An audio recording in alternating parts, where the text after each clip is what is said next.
Just imagine, if I tell you that money is not just a piece of paper or a digital number, but something that deeply affects our thoughts, our decisions, and even our relationships, what would you say? In reality, money is not just a medium of exchange. It shapes our psychology and our entire society. Have you ever wondered why we earn money? Why we try to save it? And why we sometimes spend it without even thinking? These questions are not just linked to the economy. They are connected to human nature itself. And that's exactly what we'll understand in this journey, the physiology of money. Let's talk about the psychology of money. Most people believe that humans are very logical when it comes to money. But the truth is, our behavior with money is mostly emotional. Have you noticed? When the stock market falls, people panic and sell. And when prices rise, the same people buy out of greed at higher rates. That means money is more connected to our fears, hopes, and habits, not just calculations. We spend to show status, we save for security, and we invest to fulfill future dreams. So the real question is not how much money do you have, but rather, how much does money control your mind? And that's the psychology of money. Now think about it. Why does a human being want money? The answer lies in Maslow's hierarchy of needs. First, we earn money to fulfill our basic needs: food, clothing, and shelter. Next comes safety and security, stable income, savings, and medical support. As money grows, our priorities change. We now desire comfort, luxury, and social status. And finally, a person reaches self-actualization, where money is not just for survival or comfort, but for pursuing passion and living dreams. But here's something interesting. Money does bring happiness, but only to a certain extent. Research shows that money increases happiness until our basic needs are met. After that, extra money doesn't give the same level of satisfaction. So the real game is not about how much money we have, but about which needs we are using it for. Now let's look at money from a different perspective. Money is not just coins or notes. It is our life energy. How?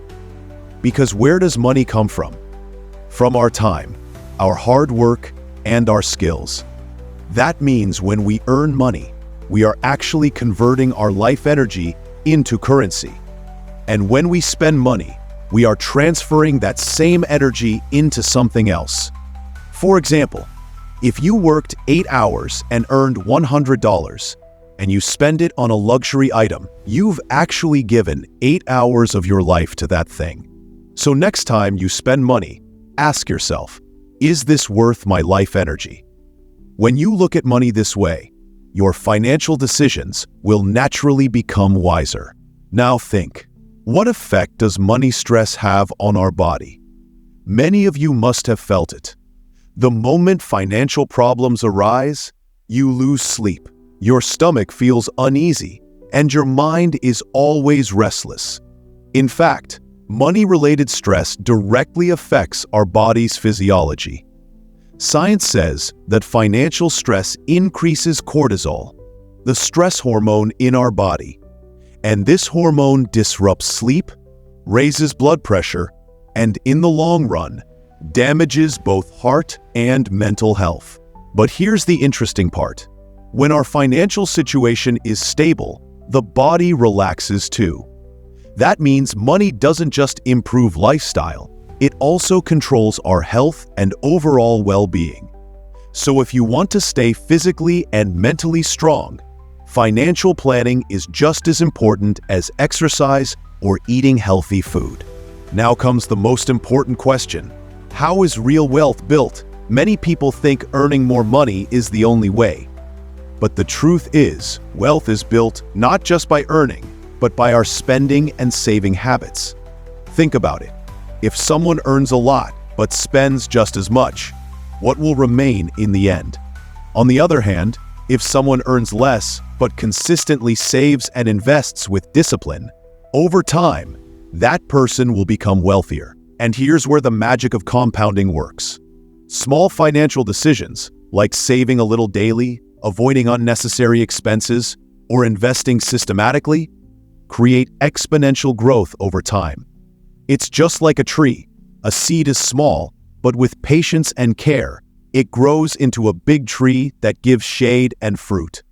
So the real secret of wealth building is consistent habits, patience, and trust in compounding. Now let's talk about the role of money in society. Money is not only for needs, but also acts as a status symbol. Many people don't buy things for their comfort, but to show others. Think about it. Even a simple phone can do the job. But why do we buy expensive smartphones? Because we want respect, recognition, and belonging in society. Money defines our identity and social image. But here's the trap. When we start comparing ourselves with others, who has a bigger car, a more luxurious house, dissatisfaction and unhappiness begin. That means money can bring respect, but wrong comparisons can create frustration. True smartness is in using money for our comfort and growth, not just to impress others. So remember, money is not a status symbol, it is a tool, and we should control the tool. The tool should not control us. Now let's discuss the most powerful concept, money and freedom. True wealth is not measured by your bank balance, but by how many choices you have. Money gives us freedom, the freedom to live life on our own terms. Financial independence means you can decide what work to do, who to spend time with, and when to take rest. That means money doesn't just buy things, it buys you time. Many people earn millions, but if they don't have the time to live life, they lose the real meaning of money. On the other hand, people who build wealth smartly use money not just for comfort, but as a passport to choices and freedom.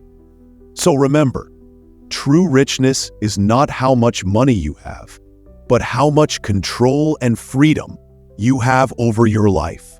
So friends, what did we learn from this journey?